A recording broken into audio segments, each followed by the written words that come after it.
The following reading is from Rays of the One Light, Weekly Commentaries on the Bible and the Bhagavad Gita by Swami Kriyananda. Truth is one and eternal. Realize oneness with it in your deathless self within. The following commentary is based on the teachings of Paramahansa Yogananda. Last week, we asked the question, why do devotees fall? And we considered the downfall of Judas in this context. Jesus, in answer to Judas's criticism for allowing Mary to rub his feet with spikenard, a very costly ointment, said, "The poor always ye here have with you, but me ye have not always." Jesus is saying here that there is one supreme injustice that needs eradication. Poverty, yes, but not of a material kind. Poverty in a spiritual sense. Divine blessings are not common in this world. They are extraordinary. When they come, we should give them priority above every other consideration. Never allow a moment of inner joy, for instance, to be set aside for lesser duties. Divine attunement is our highest priority. As Lahiri Mahashaya, the guru of Yogananda's guru, said, to listen to the heart's inner sound, Om, which issues from the very center of our being, is man's highest duty. Mary on this occasion was not communing in inner silence with Christ's spirit, as she had been when Martha urged that she be reproached by Jesus for not helping out in the kitchen. Mary this time was serving outwardly, but in a very different spirit, from the restless fussing for which Jesus had reprimanded her sister Martha. Those who see a radical difference between the paths of action and meditation should understand this distinction. To serve in the right spirit is necessary, for only thereby can we overcome our karmic tendencies toward restless activity. The important thing is that that spirit be always inwardly focused, that in everything we do, we act in loving service to the Lord. Therefore, the Bhagavad Gita says in the 3rd chapter, the state of freedom from action, that is, of eternal rest in the spirit, cannot be achieved without action. No one, by mere renunciation and outward non-involvement, can attain perfection. Whenever the Spirit of God descends upon you, however, remember the words of Jesus, "Me ye have not always with you." Thus, through Holy Scripture, God has spoken to mankind. Om, Om, Om.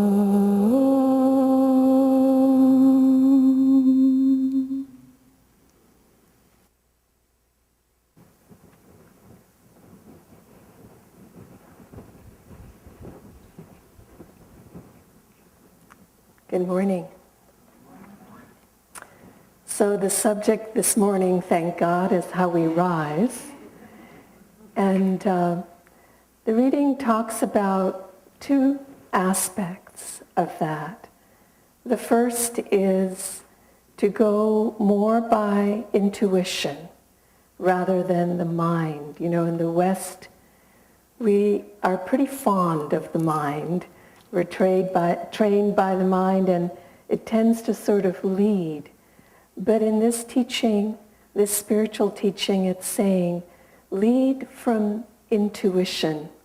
It was interesting this morning during the meditation, I was sitting there and it says, the storm of Maya stilled by magic wand of intuition deep. Maya means delusion. The storm of delusion becomes stilled through intuition, and then we can see and know the right thing to do in all circumstances. And then the second thing it talks about is that we must act. We can't get out through inaction. And it's curious because the word karma means action, and certainly we don't want to create a lot more karma. So we're not talking about that kind of action. We're talking about right action, meaning action that we do with God, for God, not just for God, but with God. Yogananda had an interesting little thing he used to say about action. He said, think about God before you perform an action.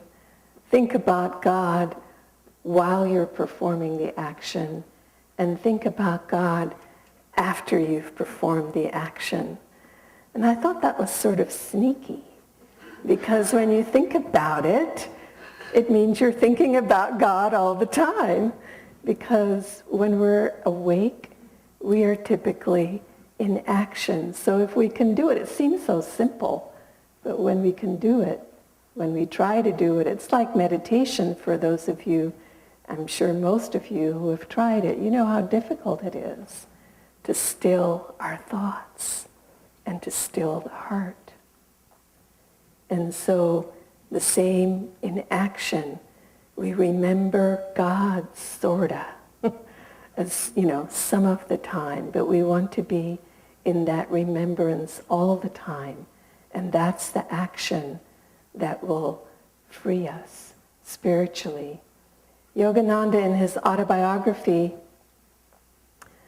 talks about the fact that as a child he used to do everything he could many times to run off, leave his home, run off to the Himalayas, to be with God, to meditate in the caves, and to just spend his whole life in that way, starting from childhood. And when he was a young man, his family, representing sort of the mind, wanted him to go to university, to college. They wanted him to get married. They tried to arrange a marriage for him 3 different times. But he persevered. He just, did not waver. He wanted to dedicate his life to God alone. And then he finally meets his guru. After a long search, he meets Sri Yukteswar, and the very first thing Sri Yukteswar tells him to do is to go back to college. So, go figure. Why is that?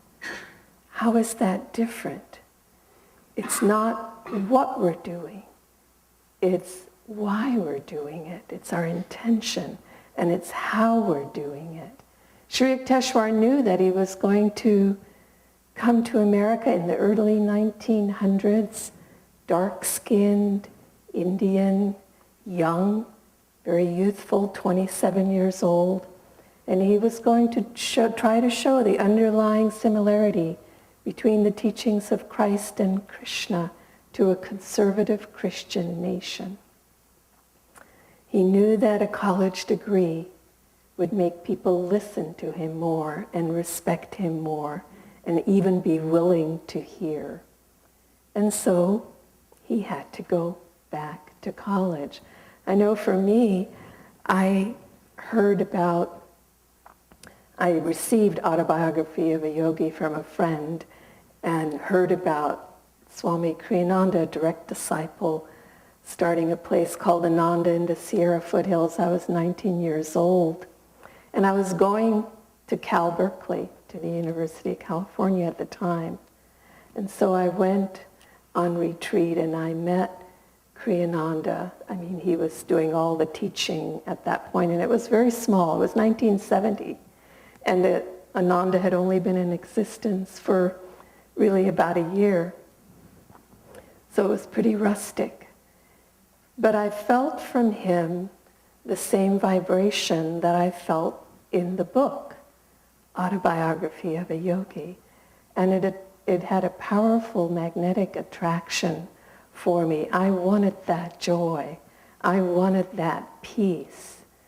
But I was living at Cal Berkeley, and I remember thinking to myself at the time, if I were living in the time of St. Francis, would I be living in Rome, or would I go to Assisi to be near him and learn from him and study there the spiritual life? And so I had determined at that point, and I was only 19 at the time, that I didn't want to live a materialistic life, that I wanted to know myself. I wanted a spiritual life. I didn't know really what it meant yet, although at that point the autobiography gave me some clues. But I knew that that's what I wanted. So I, after, not right away, but after about 2 years at university, I decided, and going up to Ananda constantly on retreat, I decided to move there. And it wasn't a simple decision to make that a priority in my life. My family had immigrated to America when I was 10 years old, just so that all the children could have university educations. I'd been born into a Dutch family in a Dutch colony in South America where there was no university. And so all the Dutch families would send their children back to Holland to go to school, and my parents didn't want to separate the family that way. And my father had a cousin here, and we ended up immigrating, and my eldest brother went to university the following year. So it was a big deal to my agnostic Jewish parents that their children get education. You know, it was a high priority. So dropping out was not an easy thing to do in light of the feelings of my family. But also, you know, Christ is on the altar. That was another sort of hurdle that I had to cross. But it wasn't a decision of the mind. It was a decision of the heart. And I just had to follow that intuition and choose that first priority in my life. And then once I got to Ananda Village in California, it wasn't because you're on the spiritual path that now it suddenly becomes easy to lead with intuition and the heart. We raised a family there, Riemann and I. We had 2 young children. And most of the families worked, at least one of them would work outside because it was, you know, expensive to raise a family relative to what we call renunciate wages at Ananda. So there were very, very few families, less than a handful, like Riemann and I, who both worked for Ananda and on those simple salaries raised their children. And you could feel sometimes and hear the questioning from other families. Well, what are you going to do about their college education? Are you being responsible to your children's needs? And, you know, those questions, are you a good parent for, you know, absorbing yourself in that way, working those long hours and for such low salaries and not being able to do those things? But we knew somehow that we were making the right choice. Seek ye first the kingdom of God, and that things would work out. And I can say that now. At the time, you just hope that that would be the case. But in reality, what happened is our children both went to very good universities. And it all worked out without any loans, without any debt. Things just were able to happen, that everybody got what they needed. And so we need to always lean first. Seek ye first. Lean first with that, and not with that mind that just starts to divide everything up into pieces, analyze it, and sort of squish it under our feet, you might say. Another aspect of this was Swami Kriyananda. When I lived at Ananda Village, I used to coordinate the publishing, and he wrote 150 books, so he would constantly be sending me pieces of manuscript as he's writing it. And so that was fine. He'd call me down. I would sit there in his office. I would read it. He would ask for feedback, and then I'd go back to my office and I'd do my millions of duties, and then I'd get another call and I would go down there. But when we were asked to come up here to Seattle in 1993, we had this sort of triple job that we have now. here at Ananda Seattle, and he would still send those manuscripts to us. And not only would he send them, but literally a half hour to an hour after we received it, he would call to say, "What did you think?" Assuming that you'd even seen it, and if you had, that you had printed it and read it and thought about it and were able to give feedback because you know you had nothing else to do. And it was a challenge. I remember there were times that I let that phone ring many times, not knowing what I was going to say because I knew what he was calling about, that it was him calling, and that I just wasn't ready because I hadn't dropped everything to read it. Those were rare times, though. Usually I understood. And I did understood, even at the time, what he was really saying is God first, inspiration first. And it was not that his writing only represented that, but it represented stop with all the busyness, with all the activity that has you in non-remembrance. Stop and remember. That's always the most important thing. And then you can do your service, you can do your work with that inspiration infused in it. But it's essential. And working with him, Swami Kriyananda he did not claim to be spiritually free or liberated. He saw himself as a disciple of Paramahansa Yogananda. That was his life definition, you might say. But he was surely, I knew, more highly evolved spiritually than I was. And being in his presence was not easy. When I had to work with him or whenever he would call and talk to us, which was frequently in the days when he used to do that before his hearing went bad, I found myself I always had a picture of Yogananda by the phone, and I'd have to look at that picture and I would have to, just gather my thoughts focused on God alone in order to not have my brain filled with a million thoughts that would push out whatever it is that he is saying to me. I wouldn't hear it.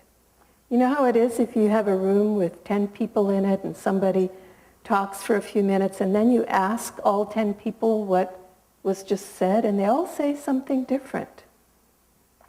Because we all have filters. We all have a million other thoughts going through our brain and we literally hear what we want to hear. And I saw that so many times in the case with Kriyananda when he would be speaking to other people and trying to offer them solutions or guidance, and they wouldn't hear it because they were so busy answering with their own thoughts and opinions that they missed the subtle input that he was trying to share. So I observed that, I'd witnessed it, and I would try to make myself still my thoughts so that in his presence I could hear. And it's hard work because that ego loves to talk, loves to chatter and fill our brains. And it's literally takes a ton of energy and focus and concentration to try to still those thoughts. I was at the graduation at the Living Wisdom School the other day, and it was so delightful because what we do at Living Wisdom School is not honor them for their various intellectual, academic achievements, although we also do that. But on that day, we especially honor those universally spiritual qualities that all traditions can agree upon, like kindness and goodness and consideration. And we honor the quality that that child has worked on the most that year and succeeded at. They came in maybe with a challenge of sharing, And by the end of the year, they learn to share. And the teacher honors that. It's a school system that's based on a non-materialistic focus. That is to say, it's a focus on the spirit of each person rather than just what career we're going to prepare them for in this life. We also do that, but when we're centered in spirit, we do so much better at careers. Our daughter was in a class, small class, 9 students at Ananda Village, and when she went on to high school with her friends, 5 out of those 9 students were the valedictorians that year of graduation from high school. Because when you're centered in the soul and you lead with intuition, you do so much better at everything in life. That's how it works. And the Bhagavad Gita says also in another part that when we act with these God-given qualities of kindness and goodness and sharing and expansion and generosity and all those kinds of qualities, our consciousness is lifted. The Kundalini literally raises in the spine. We can do that with meditation, and we can also do that with right action, spirit-centered, God-centered action. And that's such a relief to all of us who can't sit and meditate for 18 hours a day and who have to be in action. Let it not be restless action. Let it be calm, uplifted, right action with God. And we will lift consciousness. Inside that kingdom of God that is within us will be lifted. And we will experience that in that moment. Yogananda used to say, I want to do walkie-talkie with you. He says, I love that image. We're having the open house this coming Saturday at Ananda in Linwood, the community. And there's a couple hundred people that come and look at the community and get tours. So we get a lot of cars coming, and a couple of people are always on parking assistance for people. So they get to wear the jacket and they get to have the walkie-talkie. And it's amazing, even shy people with a walkie-talkie, how excited they get, you know. Riemann's car is coming through. You can let him park in the back. 10-4. 10-4, yes. Got you over and out, you know. So it's just such a playful but delightful image. We get to do walkie-talkie with God. And we want to do that in each and every active moment that we have.